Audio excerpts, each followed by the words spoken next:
কি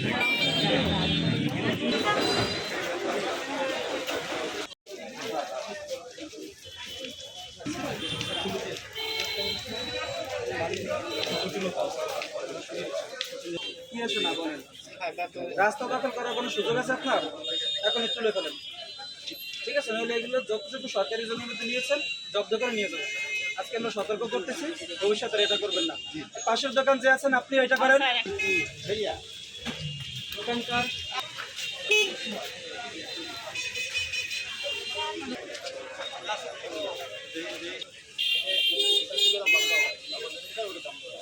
আপনারা বাদ দেন, আমি কি বলবো। আমরা অনেক সন্তুষ্ট এবং ব্যবসায়ীরাও সচেতন হয়েছে। যেগুলো ভুল ত্রুটি আছে সেগুলো আমরা সংশোধন করার জন্য চেষ্টা করছি এবং করার জন্য তাগিদ দিয়েছি। যেটুকু ত্রুটি পেয়েছি সেটি সামনের দিনে ওগুলো মিট হয়ে যাবে, আর কোনো সমস্যা বাজারে থাকবে না আশা করি। এবং যে দামের দ্রব্যমূল্য এসিলেন্সার প্লাস নৌবাহিনীর যারা প্রতিনিধি আছে তারা এগুলা, এবং বৈষম্য বিরোধী ছাত্র আন্দোলনে যারা আছে তারা সমন্বয়ে আমরা এগুলার অভিযানের জন্য আজকে বাজার মনিটরিং চলছে এবং স্বতঃস্ফূর্তভাবে এটা সার্থক বলে আমি মনে করি। এখানে আপনাদেরকে সহযোগিতা দিয়ে যাব, যে কোনো ধরনের আইনগত সহযোগিতা আমরা দিয়ে যাব। স্থানীয় প্রশাসন আছে, স্থানীয় প্রশাসন আপনাদেরকে প্রয়োজনীয় যে জিনিসগুলো দেবেন। ধন্যবাদ। ধন্যবাদ। আপনারা দেখেছেন বৈষম্য বিরোধী ছাত্র আন্দোলনের সমন্বয়ক তথা অত্র উপজেলার সাধারণ শিক্ষার্থী বাজার কমিটির সদস্যগণ, আমাদের বাংলাদেশ নৌবাহিনীর সদস্যগণ, আমরা সবাই বাজারে একটা অভিযানে নেমেছি।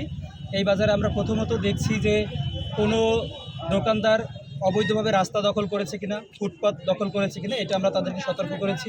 কোনো পাইকারি দোকানদার থেকে খুচরা দোকানদার পর্যন্ত যাওয়ার ফলে কোনো দ্রব্যমূল্য অতিরিক্ত হারে তারা বাড়িয়ে দিচ্ছেন কিনা, তাদের সঠিকভাবে ভাউচারটা তারা মেনটেন করছে কিনা, কেউ কোনো কাঁচা ভাউচার রাখতে পারবে না, এরকম একটা নির্দেশনা আমরা দিয়েছি।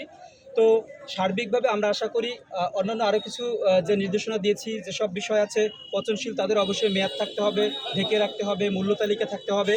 সব দোকানে এটা নিশ্চিতকরণের জন্য বাজার কমিটিকে আমরা 2 দিন সময় দিয়ে দেব। আশা করি আমাদের আজকের যে নির্দেশনাগুলো 2 দিনের মধ্যে তারা সব বাস্তবায়ন করবে। 2 দিন পরে আমরা আবার এই বাজারে মনিটর করব। তখন আমরা যদি দেখি যে সরকারি যে নির্দেশনা বা বিধিবিধান আছে এগুলো লঙ্ঘিত হচ্ছে, তখন আমরা সরাসরি আইনগত পদক্ষেপ নেব।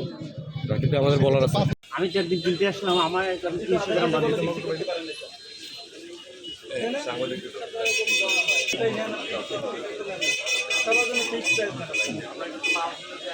ওজন কতটুকু, কবে উৎপাদন হয়েছে, উৎপাদনের মেয়াদ শেষ কবে এবং মূল্য কতটুকু, এই 4টা তথ্য আবশ্যিকভাবে থাকতে হবে, নইলে এটা এবার বিক্রি করা যাবে। ঠিক আছে? কাপ দই আছে, কাপ দই নেই, দই শুধু এটাই। ঠিক আছে, তাহলে কী করতে হবে বোঝা গেছে? পরবর্তী দিন থেকে কিন্তু আমরা আইনগত পদক্ষেপ নেব। এই খাবারটা আজকে শুধু সচেতন বাংলাদেশে এইভাবে থাকা যাবে না। আপনি একটা ছবি কাগজ প্রিন্ট করবেন, প্রতিদিন সিল দিবেন,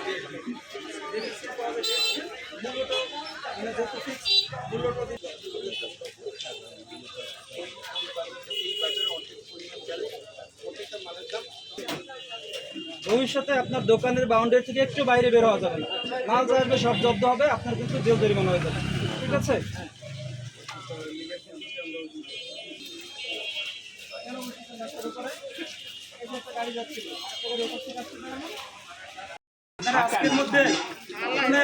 আজকের মধ্যে ভেতরে নিয়ে নেবেন, পারবেন? অন্যথায় এসে ভেঙে দিয়ে যাবো, নিয়ে যাবো, জরিমানা করবো, খারাপ হবে না? কষ্ট হবে তো আপনার। আমরা আপনাদের কষ্ট দিতে চাই না। ঠিক আছে?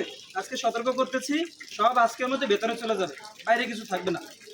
রাস্তাঘাটে মানুষ সুন্দরভাবে চলাচল করতে, আপনারও লস নেই। আজকে ওয়ার্নিং, ঠিক আছে? সব তুলে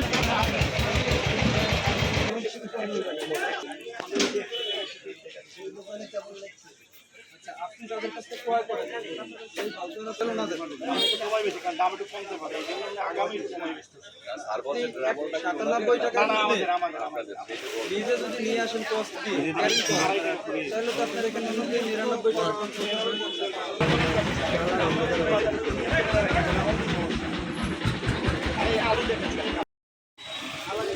কি বিক্রি করেন আপনি? এটা আলাদা মূল্য, আলাদা মূল্য। খালি গোড়া বলতে কাল গাড়ি আছে আমাদের কালকে। আপনি না আমাদের বিক্রি করেন, আপনি সবসময় মিথ্যাচার করেন। আপনার বড় তোমার মিথ্যে আমি আর ঠিক আছে, আমি চাল বিক্রি করি আর এই চাল বেশি করে আমার চাল ঘরে নাই বর্তমানে। চাল তো বিক্রি করেন, হ্যাঁ বলবেন। হ্যাঁ ওই চাল কত টাকা করে বিক্রি করেছেন? কোন চাল করে বিক্রি করছে? ও বস্তা বস্তা 12,400 লেখা আপনি ঠিক করে বলেন 12,440 টাকা পারে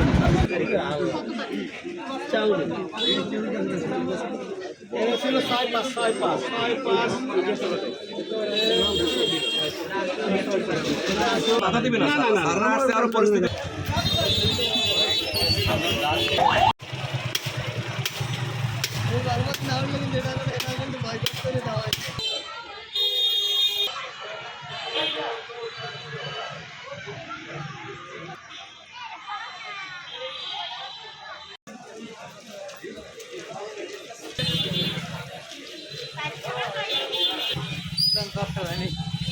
ভালো হইবেন